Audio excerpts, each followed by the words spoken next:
Hello, and welcome to our next episode of Scaling Impact. My name is Alden Zecca, and I'm a founding partner at We Scale Impact.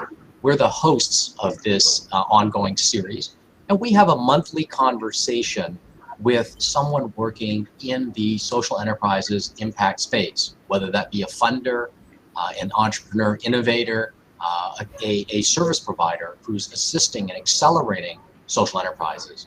This month, I'm very excited to have my friend, Vikrant Pandey, who's here as the CEO and founder of Fightback. Fightback is an organization based in Nepal that combats gender-based violence and gender-based discrimination. Let me turn it over to Vikrant to introduce himself and give us a little more information about Fightback, and then we'll get into our discussion of some questions and really just have a nice conversation about scale and impact. And I want to remind our audience that during this time, if you'd like, you can put questions into the chat, and as time allows, we'll incorporate that into our discussion as well. So with that, let me turn it over to Vikrant to introduce himself and the Fightback organization. Vikrant? Hello, namaste. My name is Vikrant Pandey, and I'm the founder of Fightback. Fightback is a self-defense education program for women and girls, which builds their mental, vocal, and physical skills to reduce the risk of sexual violence. We also offer stakeholder trainings to engage men, boys, parents, and teachers. Thank you. Thanks, Vikrant. That's great to hear. And I'm glad that you mentioned that you also engage with stakeholders like teachers and boys and men, whether those be fathers, brothers, or just friends in some cases of your students. I think that's important to understand. And I think it was also important for the audience to understand that Fightback isn't just for girls. It covers women as well. I know that many of your students, your participants, are actually in the workforce. And they're already working and they're being involved as well. So that's important to understand. Exactly. So thank you. Yeah. Let's dive right into it with a kind of the lead-off question I use with both funders and innovators like yourself, Vikrant, which is, we're always talking in our industry about scale and impact and growth and these types of things, but each organization really defines those terms differently depending on their goals, their motivations. What do scale and impact mean to fight back? Well, when we talk about scale at the moment, our vision is to mainstream Fight Back into the education system. So as a subject, as we want to make it as important as maths as is a subject in the education system, we would like Fight Back to be a subject, and it's as important as maths. So our vision and mission is to mainstream it in such a way. That means reaching millions. So at the moment, when we talk about scale is, mainstreaming it into the education system and millions of people doing it. In terms of impact, there are two facets to impact. One is in the individual level, and the other is in the individual level.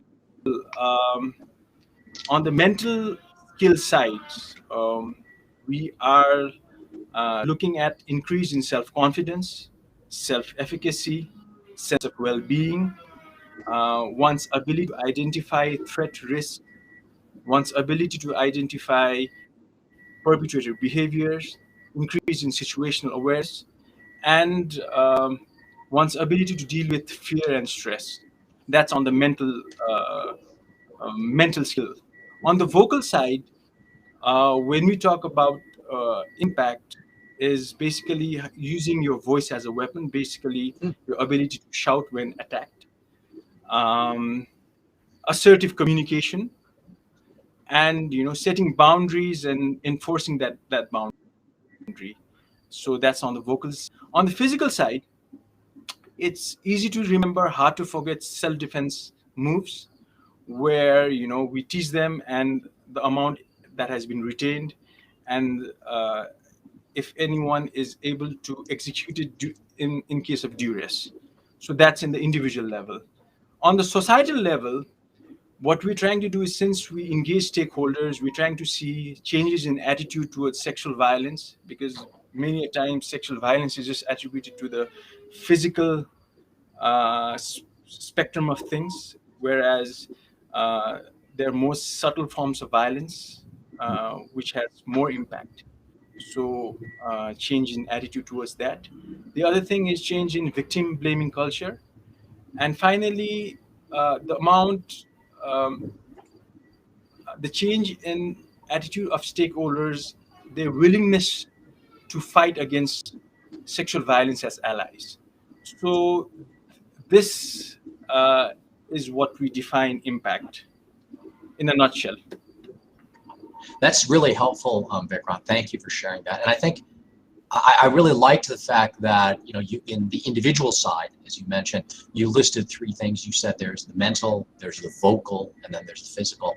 And it really struck me that the physical, actually, as you listed them, was the third. It was the smallest, or the last, maybe not the smallest, but the last of the things you mentioned. And so often I think people think about self-defense training or these types of martial arts training, and they immediately jump to the physical, and they forget or overlook the mental and, as you said, the vocal aspects.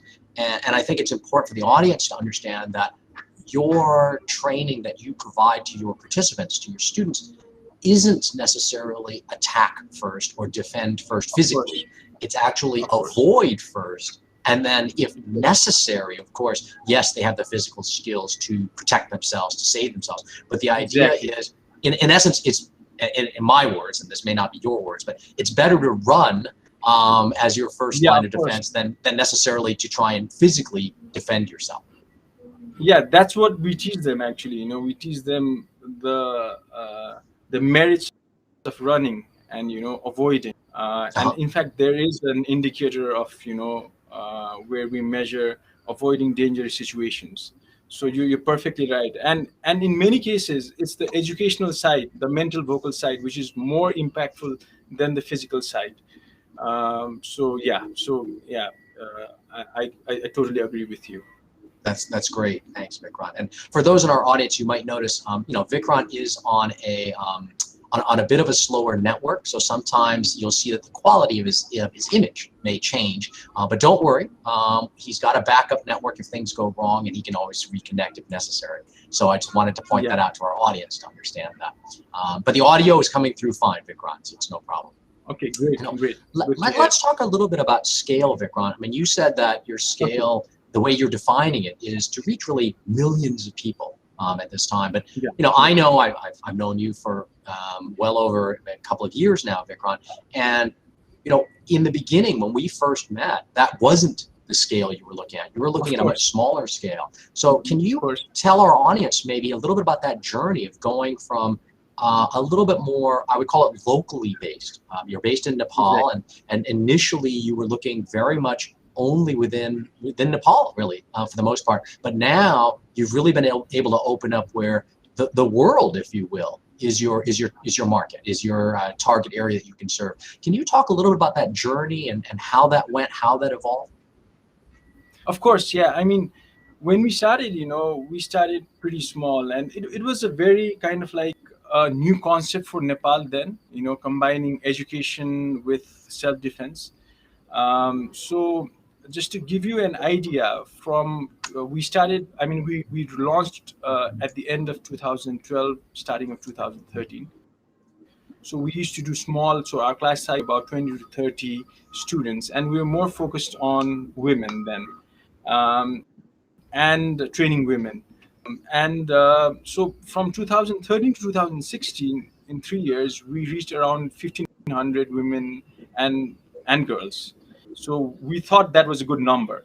So in 2016, end of 2016, we were part of an international accelerator program called Spring Accelerator. And we had a target to train 5,000 adolescent girls within 2 years. So what we did was, in order to meet that challenge, we designed a program where we went to schools and trained girls at scale. So our class size increased from 20 to 30 to an average of 200, and we even trained up till 800. So because of that, what happened was we reached the target within 9 to 12 months. Now we start to get a little bit feel what scale is. Um, we were selected in the Grand Challenges Canada program, and we started to model, what would be our, scale and impact in 10 to 12 years. So when we did that, uh, keeping in mind Nepal and India also, we projected about 1.3 female students. Uh, but COVID hit us, and since we were in an in-person at-scale training, it was kind of like a big hit for us. But we started to pivot towards online. We used video conferencing technology to deliver our service. The other thing, what we started to do was we started to share our educational content in social media, Mhm. and especially in TikTok. Some of the videos went viral. One video went like 20 million plus. When Wow. we started to when we started to see the data, it was not, of course, it was not only in Nepal, it was regionally across South Asia and even Indonesia, Philippines. So that gave us an idea that maybe an e-learning platform, a dedicated e-learning platform, would be good way to deliver our service.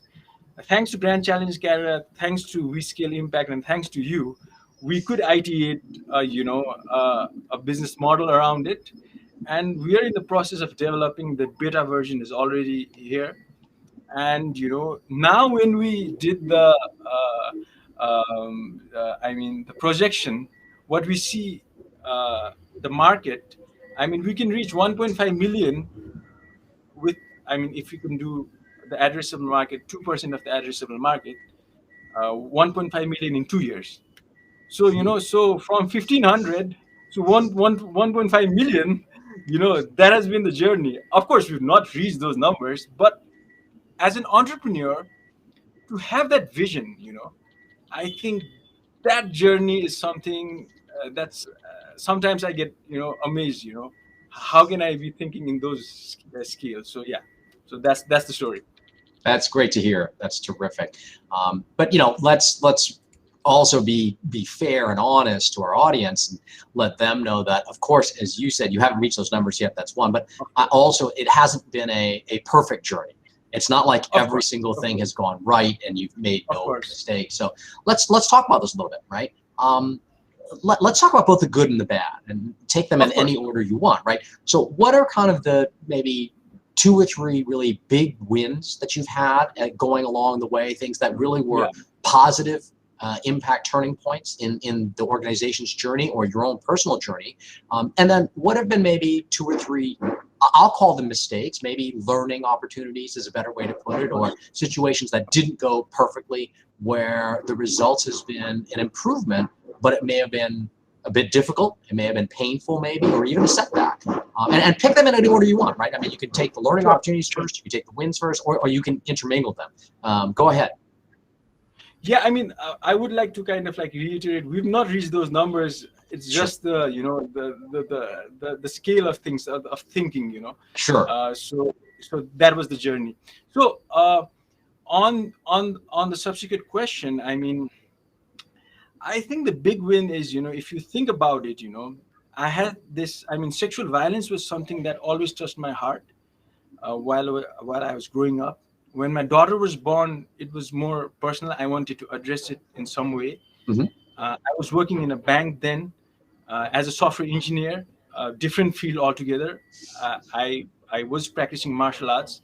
So the idea of combining education with martial arts and having an entrepreneurial approach, and basically um, being able to try this, being supported by friends and family, and various organizations inside Nepal, um, was is a big win for me. And besides that, the external organizations who helped me, who funded me, uh, who helped me grow. So I think this ecosystem of human cooperation is the big win, because I had this idea and I could execute it, and I didn't do it alone. And there's a lot of people, a lot of institutions who helped me. So I Sure. think that ecosystem is the biggest win. That's what I feel. To be specific to fight back, I think we were part of the international accelerator. We were selected as an ambassador, and because in terms of the potential, revenue generation, we showed some proof of concept there, and in terms of impact also, we've undergone multiple impact studies, and we've always come up with flying colors. And of course, we are part of the Grand Challenges Canada transition to scale currently, and we're trying to scale things up. So those are the big wins. In terms of mistake, what I would identify is, as an entrepreneur uh, and as an organization, our let's say our inability to understand the regulatory framework, especially Mm, trying to get money inside, from external entity outside. So the amount of homework that needs to be done, the amount of time that it takes, I never knew it was going to be so hard. So navigating that, understanding that, uh, if I had the chance, I would say my previous self to do your homework first on that. On the second point, I mean, I don't say it is a mistake. I think it's a limitation, moreover. So since we're trying to mainstream, since our vision is to mainstream fight back, um, it's through. I mean, through government is a good path to scale, but we've not been able to kind of like work around the government and and make things happen in that area. We're still kind of like strategizing, tweaking, but we've not been able to um make a solid breakthrough through that. We've done good in the private and the non-governmental sector, but not in the government sector. So I think that's more over our limitations. And got of it. course, it's not. I mean, one of the things is that when you tell, I mean, a story, you tend to focus on maybe on the positive side. It's not been easy. It's such a. I mean, the concept itself was such a new thing, and to establish the market around it has been a lot of work, and we're still working. We still need support, and we still it's still an ongoing thing. I feel I'm one of the startup phase is like it's going on for years and years and years. So so I mean it's something that you do constantly. Yeah. Sure. Yeah. I mean, you're 8 years in, and I'm sure Yeah. there are many days when you still feel like it's an early days startup, right? And it's Yeah, still just exactly. beginning. Yeah. Yeah, I Sure. mean that's 8 year startup is I mean that's you're perfectly right. And you need a lot of mental resilience to kind of like stay on the course, because it's not easy. Yeah. I Yeah. think that's a great, I guess a great takeaway learning for our audience is Mm. it's not necessarily a fast journey. It's not necessarily easy, of course. I think everybody understands that, but it does take that perseverance. It does take that resilience, the willingness to keep pushing forward and celebrating, I would say, the small wins, where they Exactly. come, where they happen, because they're the ones that keep fueling the internal fire, right? The spirit Of fire course. inside you to move Of forward. course.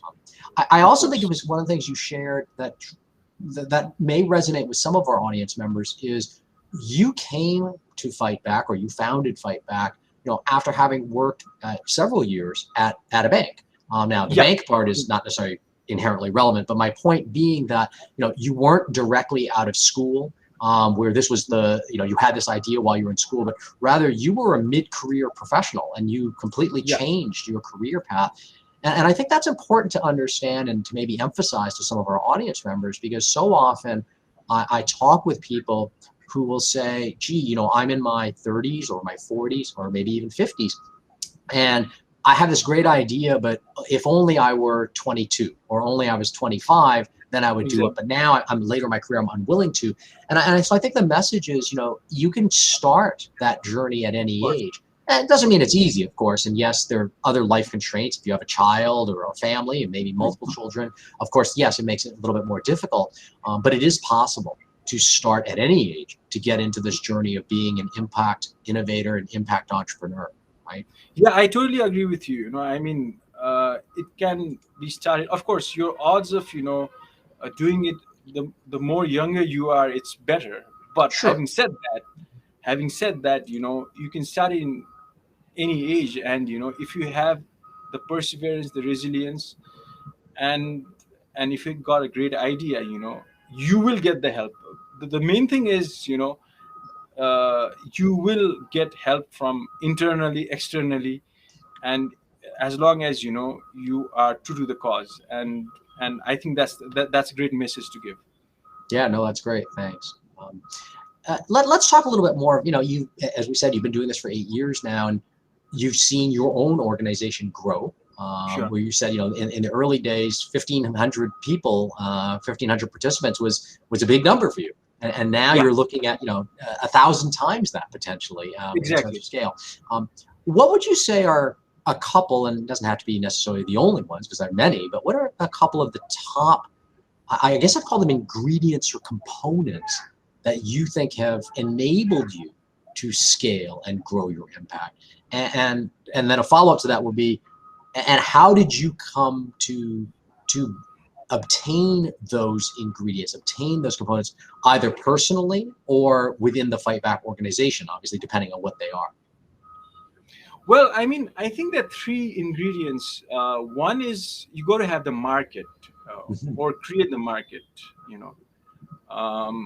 The second thing is the execution, and the third thing is funding. When I talk about execution, it's a complex thing of the vision, the team, everything. Everything can be bundled in the execution. In our case, I mean, in case of Nepal, it was a blue ocean kind of strategy for us because nobody was doing. I mean, there was martial arts. I mean, Sure. there have been martial arts in Nepal for a long time,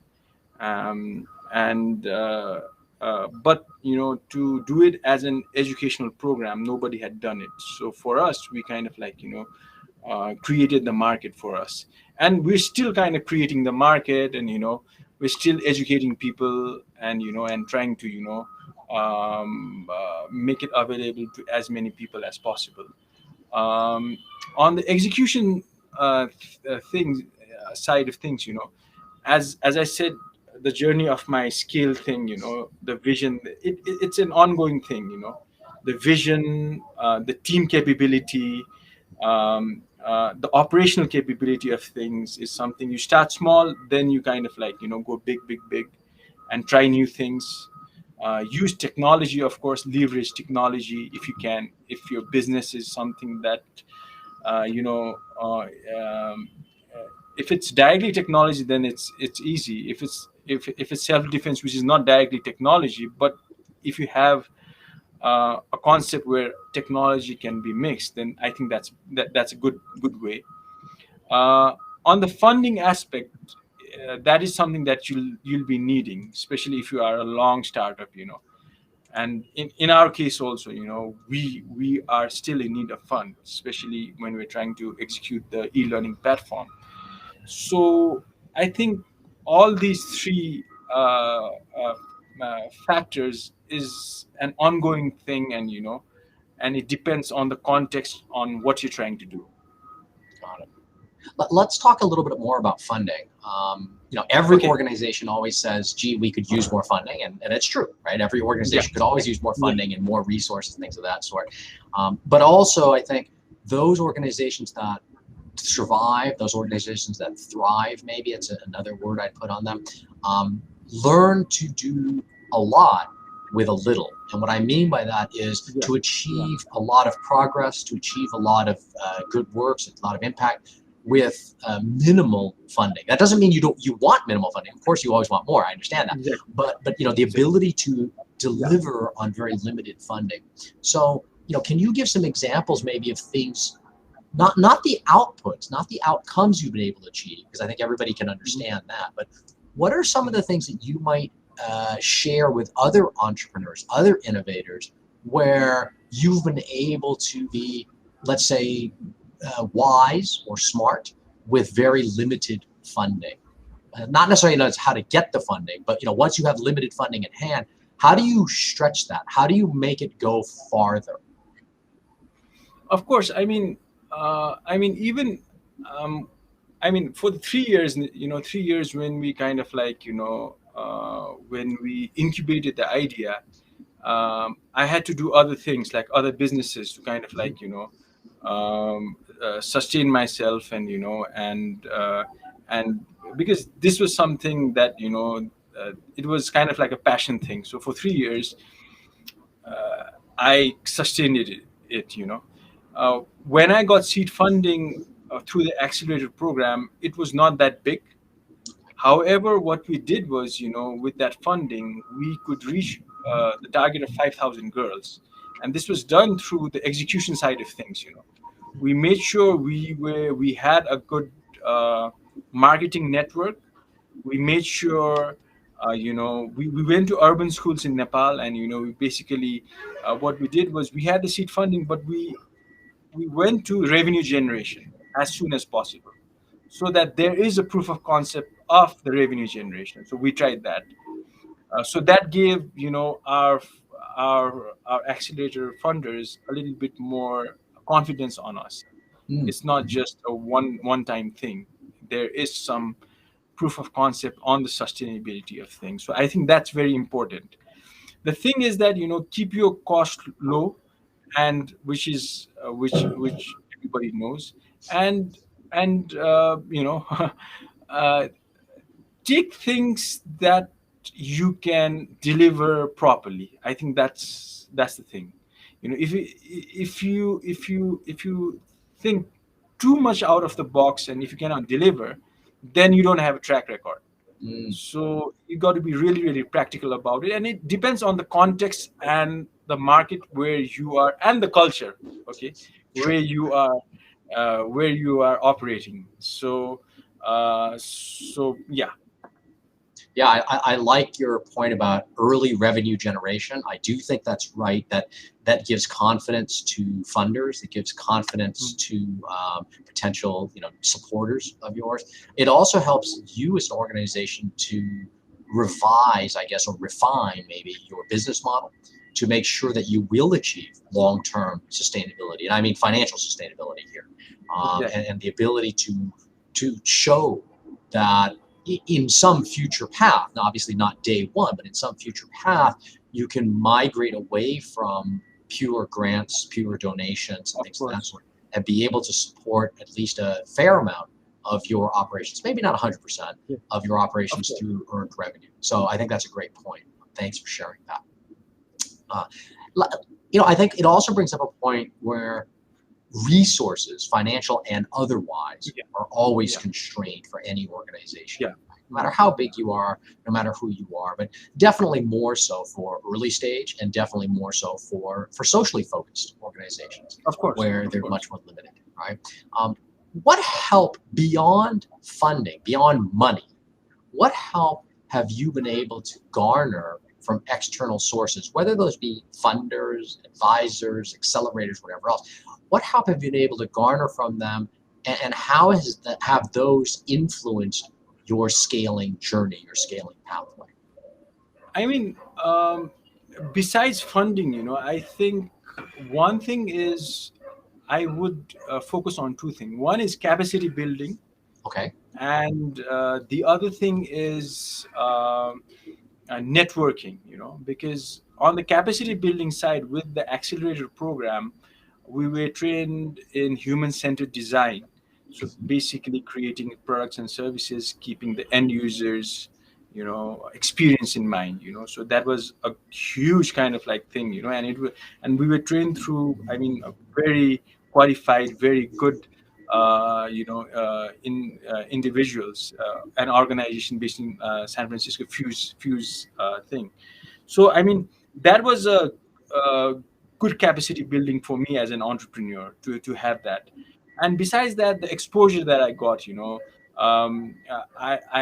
I represented in many international forums, and the prepping up that I had to do for that helped me as an entrepreneur to to increase my capacity. Mm. The third thing is, these challenge funds and all these things, even my writing skills, my presentation skills. I mean, about 5 6 years ago, I would be so nervous, I wouldn't be able to have a conversation like this with you. But I've been, I've done this so many times now. um, I have that confidence to, articulate myself. So that was, I think that those are intangible things that are so important for an entrepreneur. And besides that, the networking thing, because you know at the end of the day, it is about creating networks of cooperation, and getting things done. And the very fact that an esteemed person like you considers me as a friend is a great thing for me. And me being able to share this in this distinguished forum is a great thing. Is networking, is capacity building. So these intangible things was done through external entity, especially coming from a low and middle income country. The venture capital, these areas are still being developed. So Mm. this was done through international agencies, and I owe a lot of gratitude towards them. That's a great point. Let me follow up with a question on that, which is prior to founding Fightback, prior to Yeah. launching Fightback, where obviously, as you said, you've gained a lot of exposure, a lot of skills, a lot of capacity building for yourself, your organization. Had you had much international business exposure in your career before Fightback? No, not at all. Not Not at at all. all. Okay. Yeah. And So, and it wouldn't have been also because I was in a bank, and that too I was I've got a degree in software engineering. I'm a tech person. I was a tech person, let's say. So I mean, so there was no way I would have had this experience, what I had, what I'm having, what I will have. So I mean, yeah. So, I mean, the reason I asked that question is a couple things, right? Again, Mhm. thinking about our audience and what they might want to know, what they might want to learn is, again, Mhm. stepping outside of maybe your comfort zone, or at Of least course. your experience base, but also I'll call it the rewards, and you may Mhm. have a different term for it, but the rewards, the gains, the personal gains that you've made beyond the networking, but in the skills you've gained, the exposure Yeah. you've gained, Yeah. that have, I would say, enriched your own life, enriched Of your own course. situation, Of it course. is something that is wonderful to see that you've had that ability and that you've been able to garner that, and grow through that. So that's really terrific. Do you have any thoughts about, if I were an aspiring entrepreneur, maybe Okay. just launching my organization and may or may not work in this area, it could be in healthcare, could be in education, could be in Of agriculture, course. whatever. Um, how would you, or what would you advise that I do to grow my opportunities for those types of things, right? Beyond networking, which I think is an obvious one, and I think we all hear that a lot. Obviously, depending on where we are in the world, it may or may not be easier to pursue that, maybe easier to do that. Of course. But what are the things that you would advise maybe a starting out entrepreneur who may not be young, right? They may, as we talked about earlier, they may be mid-career, they may be late career. What would you advise that they do to build their own capacity, their own skill sets? I think, I mean, this might be a little bit not direct, but I mean, two things. One is mental resilience. Okay. One thing I would suggest, for me, mindfulness worked for me. Hmm. Uh, you know, I think that's something that has to be uh, a part of your life. That's what I feel. That would help you, especially if you're in a environment where a lot of things are not under your control, Hmm. and you got to improvise and innovate a lot, and your mental balance is very critical. Okay. So the skill to balance and calm your mind would help. One thing. The other thing would be, I think, for an entrepreneur, I think reading. It's such a good enduring thing. And you get so much of information and such an enriching thing, and so much of inspiration. So a wide variety of reading Okay. different subjects, and and and one should, what I feel is, one should try to increase one's range capacity, instead of, if you're What do an you mean by that? entrepreneur. Yeah. I mean what I'm trying to say is, as an entrepreneur in this in this 21st century, you can be an entrepreneur by being a specialist, or you Sure. can be an entrepreneur by being with a wide range of things. You're not a specialist in one, I but you've see. got many things. So uh, in my point of view, uh, if you are from a low or middle income country, if you have a range in a lot of things, okay, if you are, it might not be directly related, but if you are into many things, that gives you range of understanding the interdisciplinary Mm, nature of the business, okay, and it helps you understand how things operate, and got it. and it gives you a perspective of seeing things as a whole, which is important for an entrepreneur.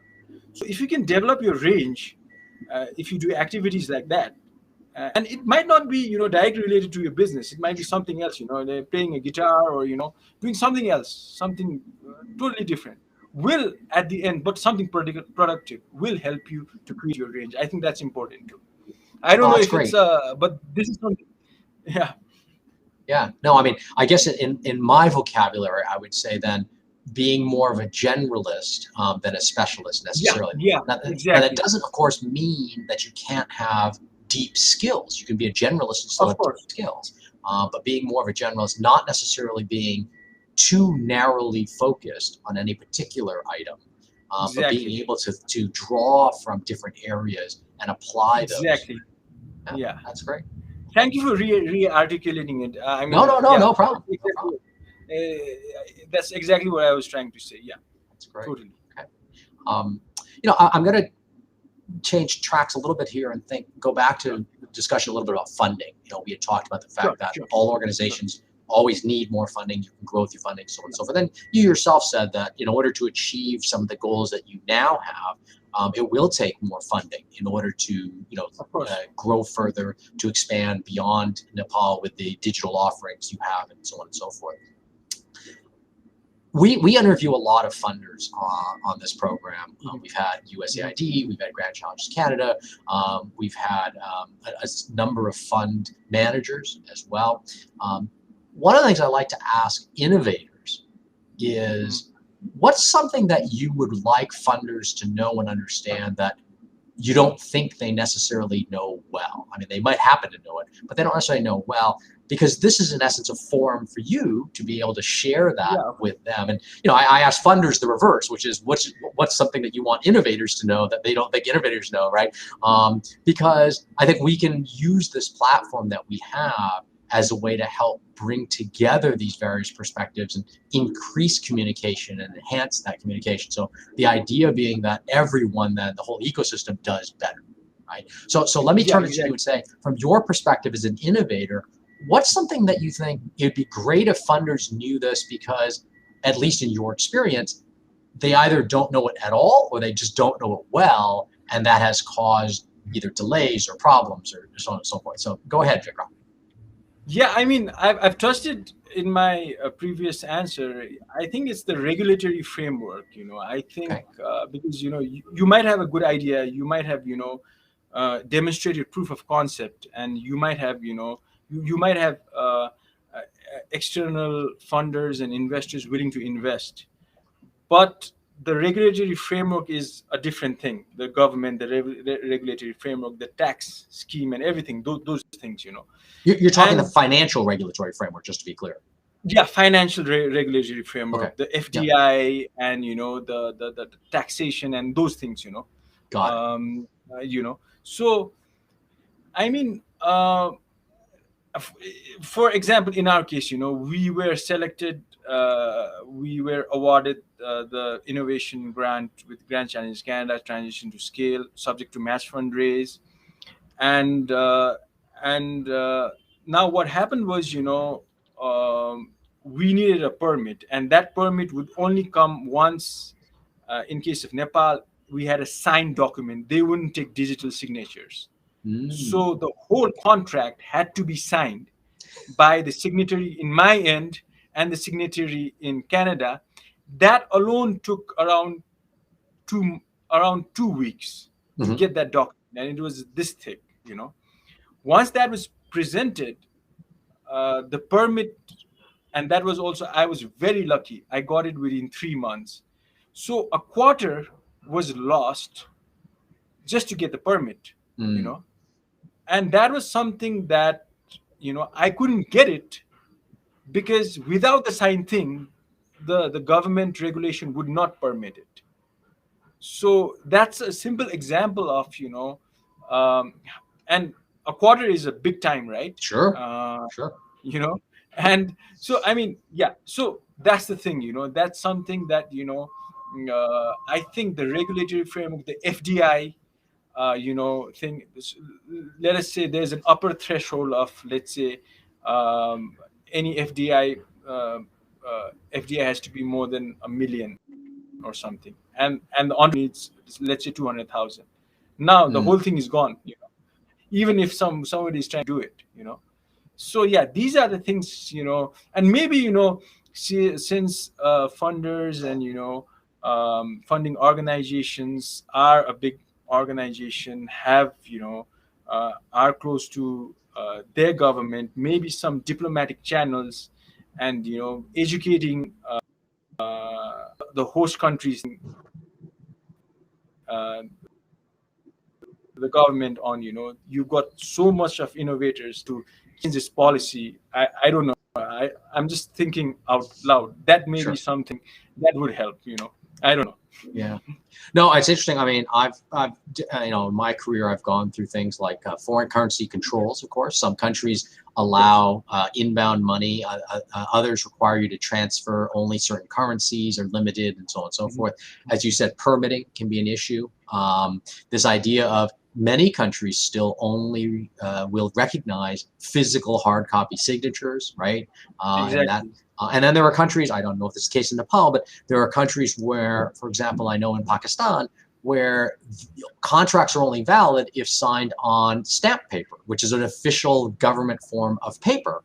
So not only do they have to be physical hard copy, but they're only valid if they're on the special paper, which is only available in Nepal. In Pakistan. So you have this process of, it has to be generated, printed on the right paper, and then it has to be sent internationally for signature and returned and everything else. So yeah, those regulations that have nothing to do, in essence, with your work, your core work, have nothing to do with the services you're providing or the product you're providing, but exist because of various governmental regulatory frameworks that we all have to get through. And I think that's a great point to bring up, that I think funders often forget that they are usually working cross-border, and that there are these different regulatory regimes, especially funders that might be based in a more developed nation, where, for example, digital signatures are common and electronic everything is common, right? But that's not the case here. Yeah, no, that's great.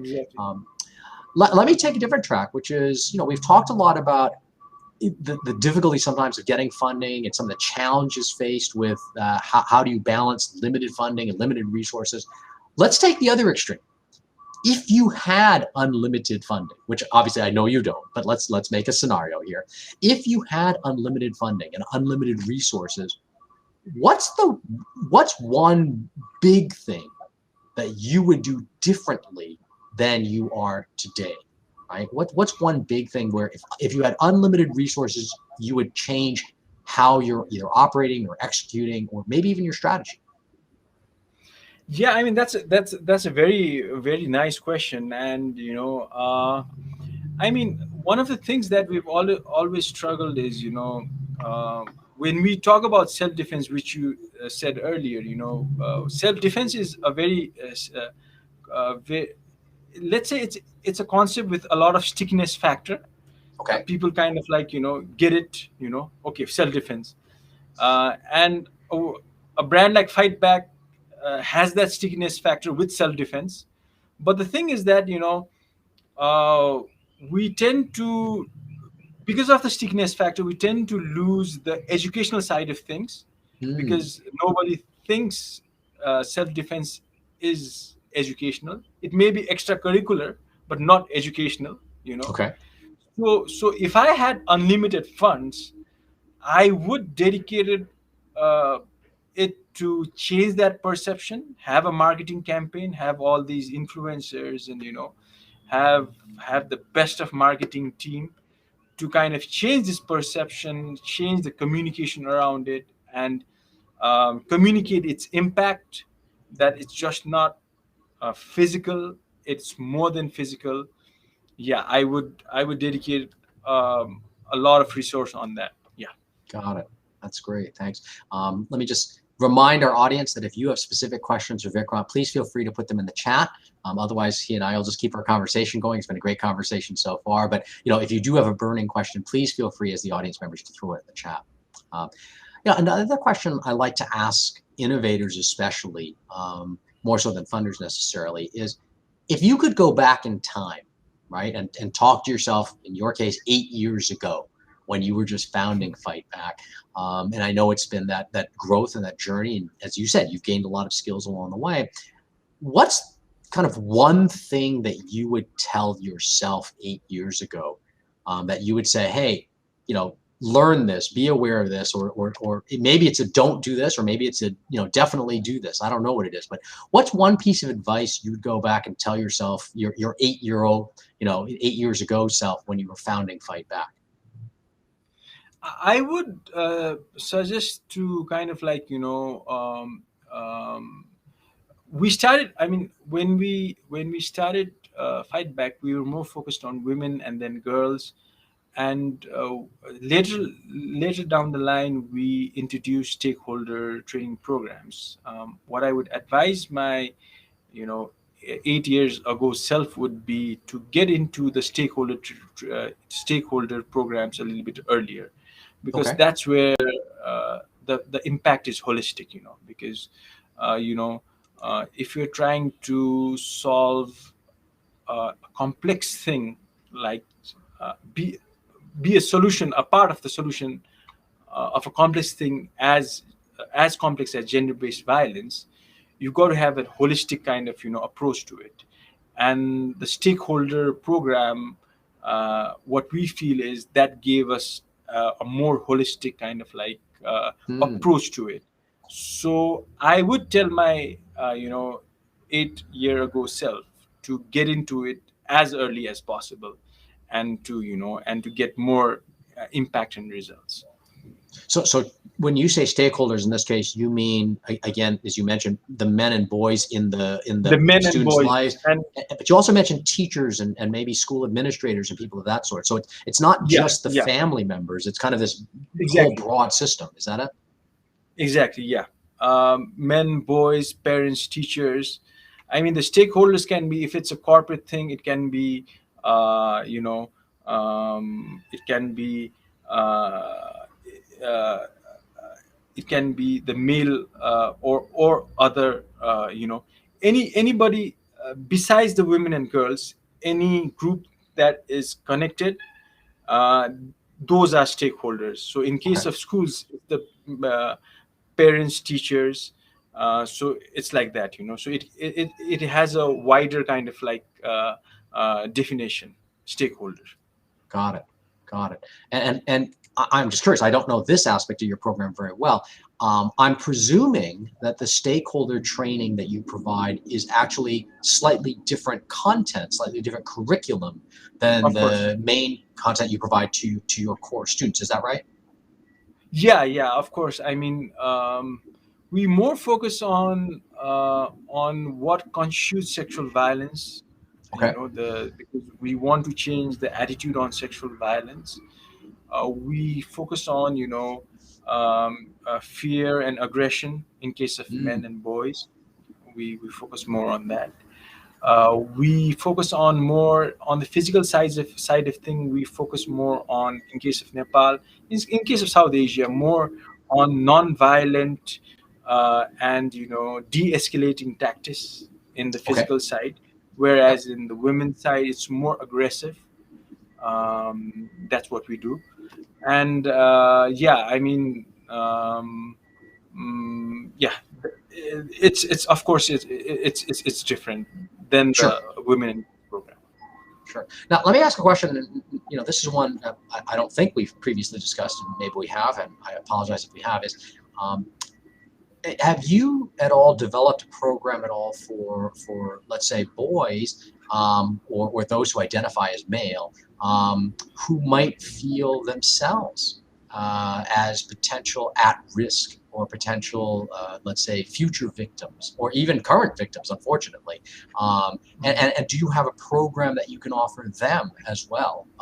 I know most of your students are women or girls, or identify as female. But for those who, again, might identify as male but might feel at risk, do you have content for them? Not the stakeholder content, but content specifically for them? Yeah, we have. We've started to develop it more, Okay. and we've started to get more kind of like, because when we started to do the stakeholder programs, one of the things, what happened was, we had an independent assessment of Fightback, um, mm, and what the assessors told us was the women and girls were saying that uh, this kind of training must be provided to men and boys. Mm. Mhm. uh, you know so in schools the girls were saying boys also need this. So yeah, besides the stakeholder, we do have programs and contents which focuses on uh, you know um, with security of men and boys. And we worked with one of our partners called ESD, Empowerment Self Defense Global, ESD Okay. Global. Okay. And I was part of an men's incubator program where we designed a curriculum which was focused on, reducing violence against men and boys. Got it. So we do have the contents on that. That's great. Good. Yeah, I just wasn't sure, so I wanted to ask that. I see we're coming up on time shortly. So kind of in closing, I wanted to give you a chance, Vikrant, to share any final thoughts, any final comments that you think either you'd like to get out just for our audience to be aware of, or you think might be beneficial. And keeping in mind that we often have both funders watching this and innovators watching this. So you might have two comments, one for each, I guess, if you want. Let me turn it over to you for some final comments, and then I'll just have some closing administrative things at the end. Well, my final thought for an entrepreneur is, whatever idea you have, and if it has a market, if you have um, uh, the capability to execute it, I say you go for it, because you will be getting support wherever you are. That's one of the things. That's one of the perks of being in this globalized world. Uh, don't let the geography bound you. Mm. Mhm. You can make it happen. That's one thing. For the funders is, whatever support that you've been providing, whatever support in terms of tangible like funding, intangible like capacity building, networking. It's very, very important, especially for entrepreneurs in middle and low income countries where where their access to finance is very limited, Mhm. where the banking system is more traditional. So your support is most appreciated and it's most needed for individuals to innovate. So I think, yeah, those are the two things that I would say.